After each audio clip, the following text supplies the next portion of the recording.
Hey, this is Anney and Samantha. And welcome to Stuff Mom Never Told You, production of iHeartRadio.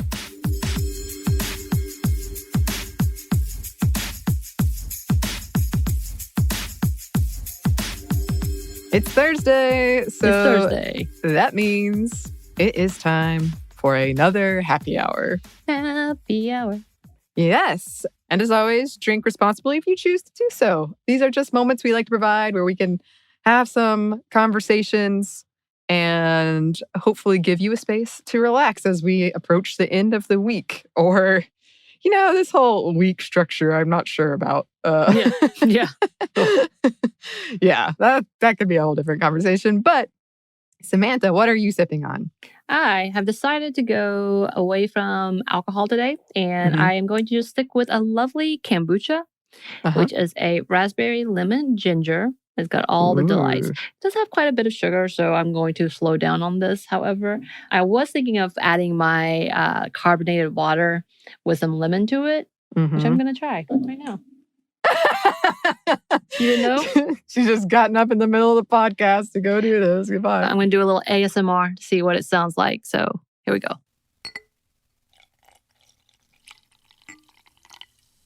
Moment of truth.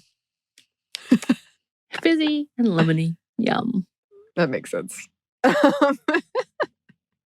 So I don't know if I've ever talked about this on this show, but I have a real thing about using everything up, and I don't like having things that just sit around for a long time. So ever since we did the happy hour with Holly, I've had some cranberry juice that I'm trying to get rid of. And then actually it was probably over a year ago because of quarantine, I had a friend over and she left this like jar of lemonade over. So I've been trying to use those up. So I made like a sparkling water lemonade cranberry juice with some fresh lemonade in it because I'm not normally a fruit juice person. Right. Like I'll drink it, but it's just like not my thing. I was going to say that's got the artificial flavors you don't like. Right. So it's fine. But I will say I found a bottle of rum hidden. I don't know if I meant to hide it or if it kind of fell in my refrigerator as I was getting the stuff out to make this. So that's exciting. Yeah. I have rum. I never have rum. You got some rum. Congratulations. Yes. That's how I feel like about when I have I thought I ran out of whatever beer that I have or seltzers or whatever. And I'm like, oh, look, I have one more. Yeah. It's a nice discovery surprise. It's the fries at the bottom of the bag when you thought you were done with all the fries. Oh, yeah. That is lovely. Speaking of lovely, as we record this, Samantha and I are approaching our 2-week post-second dose vaccination period, which will mean that we are fully vaccinated tomorrow. Whoop, whoop. Until we have to do boosters. Until we have to do boosters. Yeah. It is very exciting. And it's exciting because I feel like a lot of my friends and family are either very close to being fully vaccinated or are fully vaccinated. Right. I feel like for me, I'm not telling too many people. Like I haven't done all of the photos or any of the announcements because I like being underground and unreachable. I like this excuse of being able to say, I can't come out. And people, for the most part, at least understanding why I'm saying that. So, hey, y'all, don't tell people. As you're on a podcast for public consumption. Just saying, don't tell people. Yeah. I was hoping that, by posting something, it would be like, you can go get yours. But I guess everybody already knows. Absolutely. Like I want to be encouraging and all that, but at the same time, I'm kind of like, I also don't want to tell people I can come out unless I choose to be with that one person. I will say I've already gotten, the invitations have started coming. And I'm like, oh dear. I don't know if I'm ready. I have to, and I'm starting to be like, well, maybe. And I will say a part of this too is because people are so excited, including me, that I am having people plan things way in advance. And because of my introvertedness and my anxiety and depression in general, I sometimes will say yes on a good day. And then the day it arrives, I'm like, how do I get out of this? Sure. Yeah. Let's normalize being able to change our mind about hanging out. Yeah.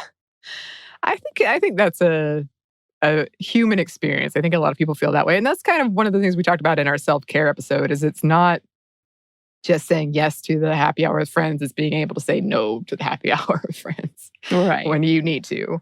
Right. And we're not going to get too much into any of this stuff in this happy hour episode, but did want to mention there's been a lot of research coming out as more and more people have gotten the vaccine and more people have had it for 6 months about women with pregnancy and the safety of that, which so far seems all good, but we can dig into that in a future episode. And then I didn't know about this, but I heard from some friends and I looked it up and they're totally right. But some women are having reactions with their periods where they're having extreme heavy flow periods or something. So that's something else to look into because I verified it online and it's not just anecdotal. It is an observed thing. And also I saw an article about how some doctors are afraid that this is going to be a summer full of STIs because everybody's so excited to get out there and they're going to forget everything, I guess. Right. I also know that there's a whole conversation of people going out too soon. So I was very guilty because I really wanted to go out and even possibly exercise earlier this week. But in my mind, I'm like, it's 10 days, right? It's 10 days. And then realizing the cautionary bit is 14. So I'm like, oh man, I need to wait. But that's not happening. People immediately are getting their second dosage and a couple of days are like, I'm going out because there are some statistics saying that, after the second shot of the Pfizer, within a week, it's 95% effective. And people are just banking on that. Yeah. Not realizing, again, these are all theories and hopefullys, but also the fact that we don't know what your body is going to do specifically to what's happening. And of course, people have been talking a lot about side effects, as you were mentioning before. And some people are being knocked out for like 3 days. I have a friend who literally got shingles. And apparently that's known to happen to a few. And whether it's just a resurgence of an old virus, because we know that shingles come through, chickenpox, all of that stuff. So you never know what's going to happen with your body and how it feels. But you definitely should do it. Yeah. The risks are too high. Yeah, absolutely. Like having these conversations about the side effects is just they're very rare generally. And also, so we'll talk about this in a little bit, but I had a really bad reaction to the second shot. And I've been hesitant about sharing it with people just because I know, they're saying millions of people aren't getting their second dose because they think the first one is enough. And that it's not worth whatever you go through with the second one. But I'm like, but COVID though. Right. And then there is a pretty high uptick of people who are getting COVID even after the first shot. And that's the conversation that needs to be having. And then the numbers are really high right now. We're just not talking about it as much. People are kind of, I don't know if it's because we're focused on the vaccine and trying to get people to get vaccinated. And so that's what the focus is on. But the numbers and statistics and the hospitalizations are starting to rise again. And that's a concern for sure. Yeah. And we're hopefully, obviously, but we're not medical experts. So don't seek that type of advice from us. But also, there's been conversations, rightfully so, about being the privilege of being in like the United States, where now we have extra vaccines and other countries can't get them. Right. So that's another conversation we need to be having for sure. And the whole trying to copyright and not share. Yeah. I think I'm too much of a socialist for those conversations. Samantha Socialist McVey. That's what we got. My name's now on a list, isn't it? Because I said it. Yes, it's true. I'm sorry. I just have a hard time when you have something that could actually save people all over the world and you're just being selfish. Yeah. Maybe there's some legalities that I don't understand, but it just doesn't make sense to me when you have something that could actually help the world. Yeah. And it was also another thing where I saw a lot of people talking about, when I went to go get it, there was a part of me like, am I going to have to pay? Right. And you don't. And then other countries like in like the UK are kind of like, why would you? Healthcare. Yeah. I think that's really interesting too, because that is the bigger conversation of like, hey, this is what healthcare, universal healthcare would look like. Mm-hmm. You know how easy it was just to get it done, not have to worry about all the pains and the paperwork. Yeah, this is what it should be. Just to know that you could save your life or be healthy. And not go into debt for it. Yeah, as well as the fact that, I tell you that my parents are very conservative, and my parents are very excited about Medicare and have been using it and very preventative stuff, and I'm very glad they are. But in my back of my head, I'm like, do you not understand this could have been you the whole time? You didn't have to be in pain and worried about what's wrong with you and not being able to afford to find out. Yeah. Yeah. So there's a lot of issues to untangle around all of this. Probably not good for a happy hour, though. So True. we thought we would just discuss our personal experience and feelings as we got the second dose, because we got it on the same day. I had to maneuver in a way to make sure to get our vaccine a little earlier, just because I don't know if you guys have read that Walgreens apparently, when they were originally doing the appointments, they would give you the second appointment, but they would stretch it out. So for Pfizer, they recommended within 3 weeks, and they would do it for 4 weeks, and no one understood why, and to the point that the CDC called them out and was like, why are you doing this? Give them their shot. And so when I found that out, I was like, oh, let me see if I can get an appointment a week early.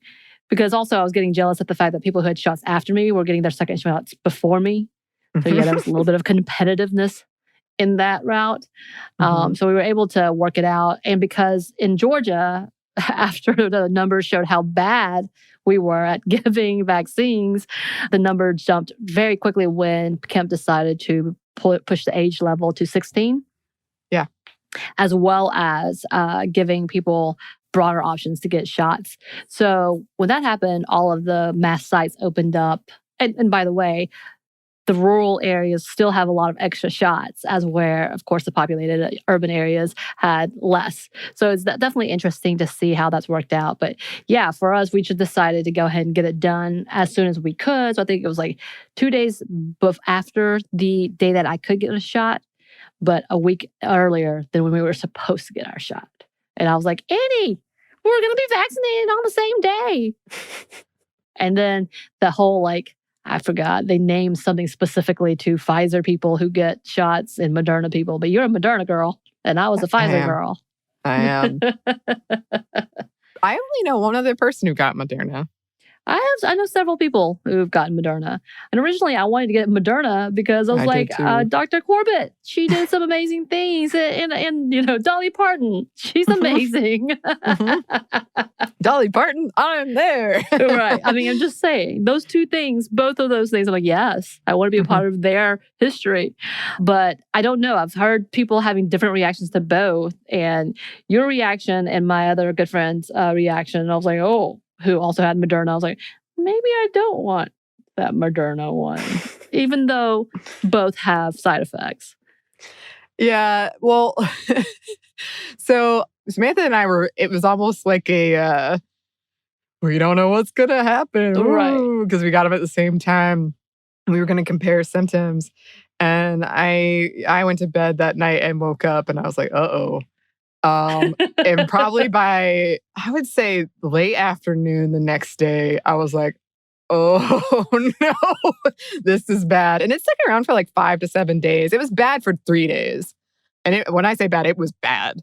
Right. But I know you don't believe me, Samantha, but I've been told that means I have a robust immune system and I'm running with that. I'm sticking to it. You keep that. I've said it like this when my parents would tell me when kids would pick on me.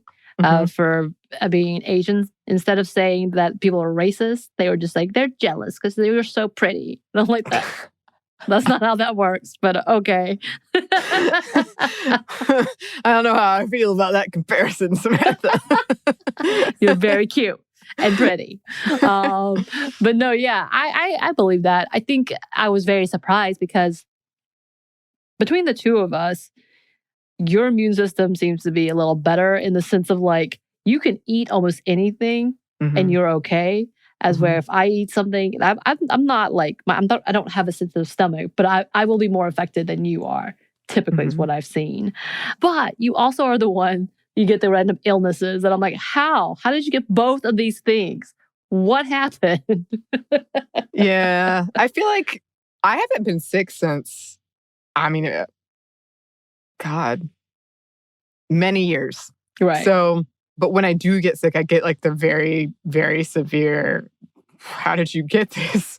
Like you have to be quarantined level of sick. Yeah, like this is not my first time being quarantined. It's actually kind of my third time.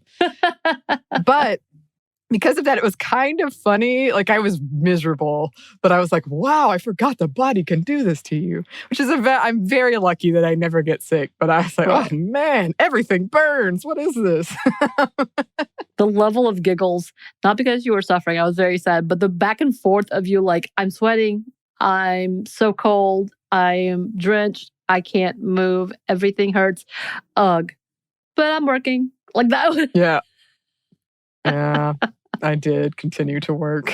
Right. And for me, I got a small fever the next day. Now, the day that I got my shot, it was like the first time I got my shot, which was the next day. It was really painful. It felt like I had been in a car wreck and landed on my shoulder type of thing. Like it was really painful, but not a big deal. Like I can move. Everything's fine. Next morning, the couple of days later, it was gone. But the day I got the second shot, it was immediate. I was like, oh my gosh. Somehow my partner ended up finding that spot. You know how it is, that one spot that you don't want to touch. And somehow it always happens.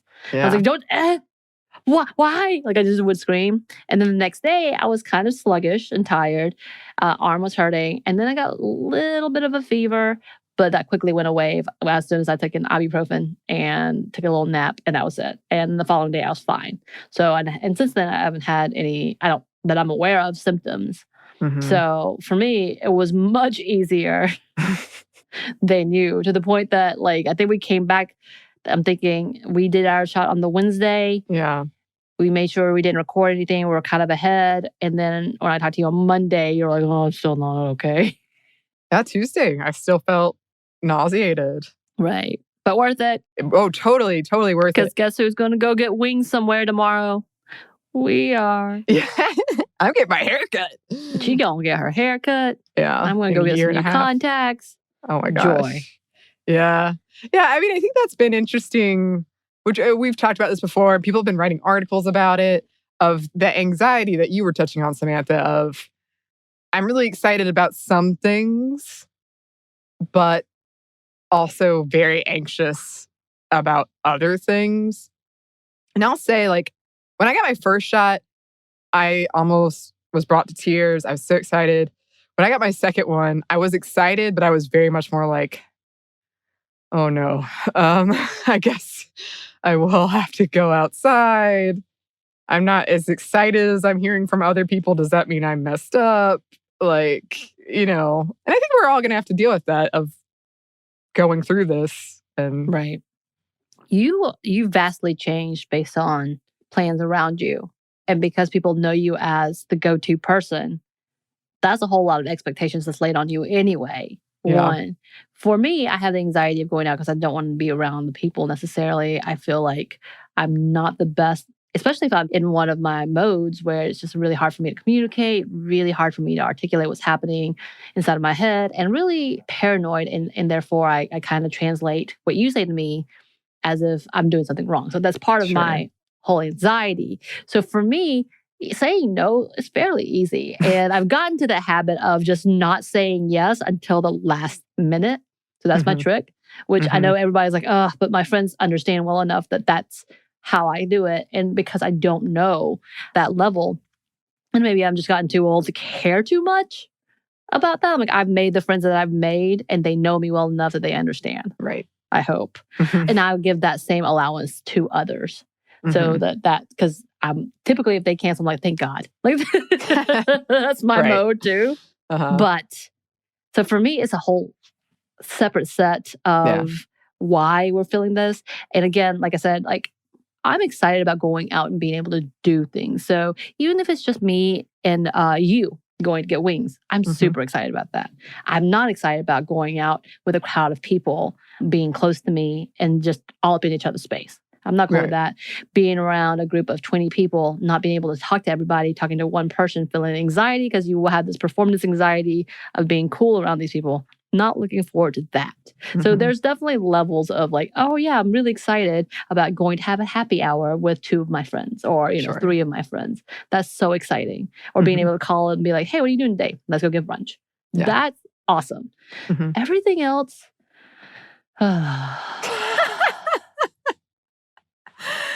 Well, I will tell you, one, I no joke, and I know this is very silly. I had a nightmare the other night of, are people going to expect me to plan a birthday party? Because my birthday is always a big throwdown. Oh, yeah. Yeah. And it's far away enough that it's possible it could be done. So, and there's that. And then the second thing is, I don't know if you listeners remember, but forever ago when Samantha and I did therapy sessions on this very show, I was talking about how I felt like if I wasn't the fun one, if I didn't put on this performance, I would lose all my friends. And I will say that did not happen. Over this year, they've been so supportive and they showed up for me and you showed up for me and it means the world to me because it's like a insecurity that I have. And then thirdly, I do think, and this could be really specific to our office and our kind of group of coworkers and friends. Almost everyone I've spoken to is like, I want to continue working from home. I'm happy getting out of social plans. Like, I'm excited about some of these things, but in general, I'm good. And so I don't think that you are the only one by any means. That's good to know. I like that. Yeah, obviously, people love your presence because you do make things fun. But also, I always want to encourage you to having your own times because watching you get into your fan fiction as you do, which is your pride and joy, I can't imagine anybody's taking that away from you. Yeah.